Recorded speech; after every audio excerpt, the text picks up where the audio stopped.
So, nakaraan lamang mga sangkay, itong si Pebbles, isa pong vlogger na dating kumampi sa mga DDS, nakalaunan mga sangkay, kumanta at kinanta dito sila Harry Roque mga sangkay, at iba pang mga kasamahan nito na nagplano po para po sa isang pulburon video, o peking pulburon video laban kay PBBM. Ngayon mga sangkay, matapos ang revelasyon, doon po mga sangkay sa hearing na ginanap ng TRICOM, eto na. Tinakot siya ngayon mga sangkay. Pinadalhan po ng bulaklak na pampatay.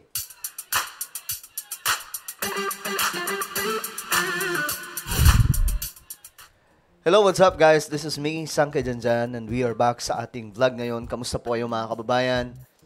So ito, pag-usapan po natin ngayon itong matinding ginawa ngayon kay Pebbles Talakera. Na ngayon mga sangkay, pinadalhan nga po, no? Tinatakot na.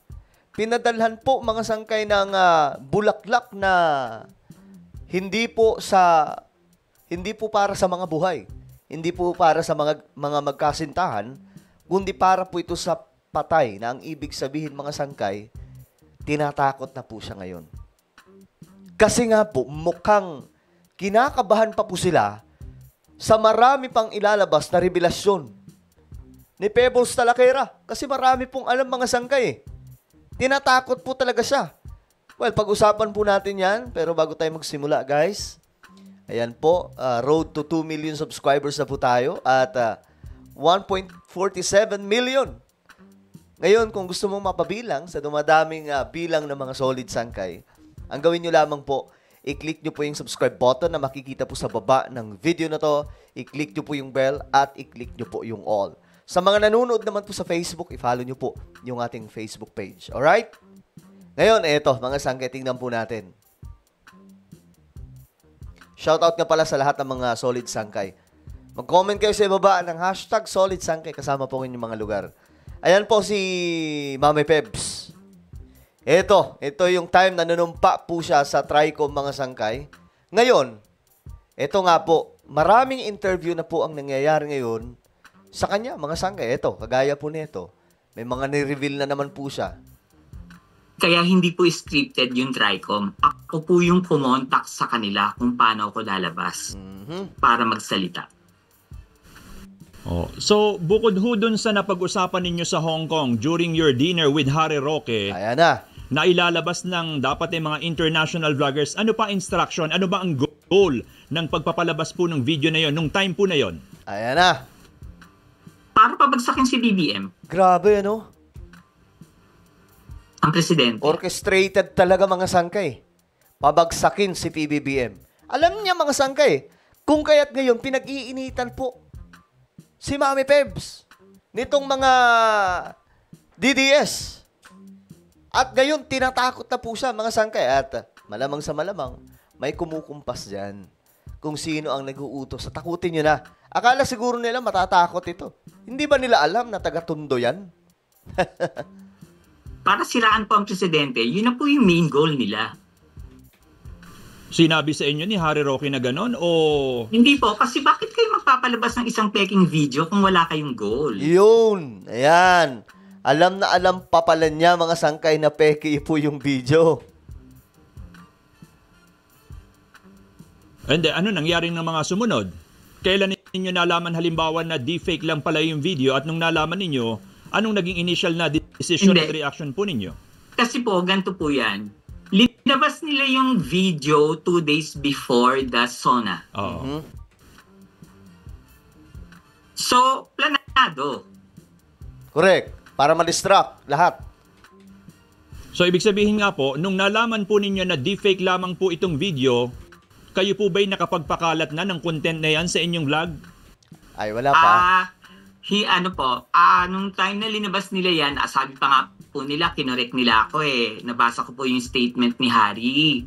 Kinorek nila ako na hindi daw po sa Vancouver pala linabas yung video. Yung unang linabas yung video, kundi sa New York.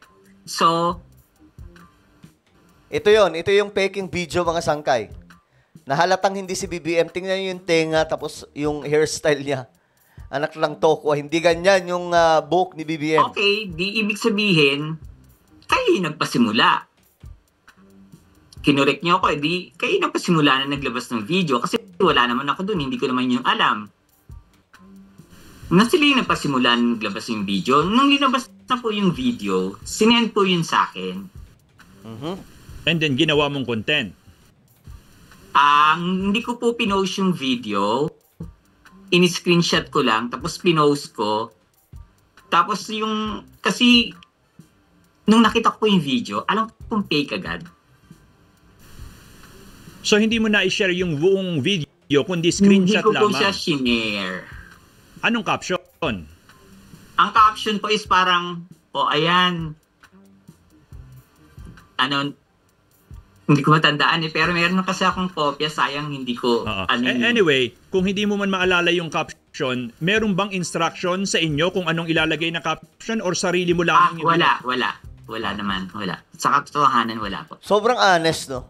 Hindi po siya gumawa ng kwento. Kasi kung ano yan, kung talagang may kumukumpas kay Pebbles Talakera, pwede niyang sabihin yun, mga sangkay, na, oo, mayroon.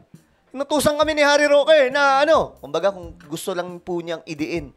Kumbaga, inireveal lang po talaga niya kung ano yung totoo, mga sangkay. Pero kung gusto niyang dagdagan, o kung may kumukumpas, mga sangkay, pwede niyang dagdagan yung kwento. Diba? Ngayon, mga sangkay, eto na. Tingnan po ninyo yung kanyang page. Tingnan nyo po kasi mayroon pong nagpadala sa kanya ng, ano tawag dito?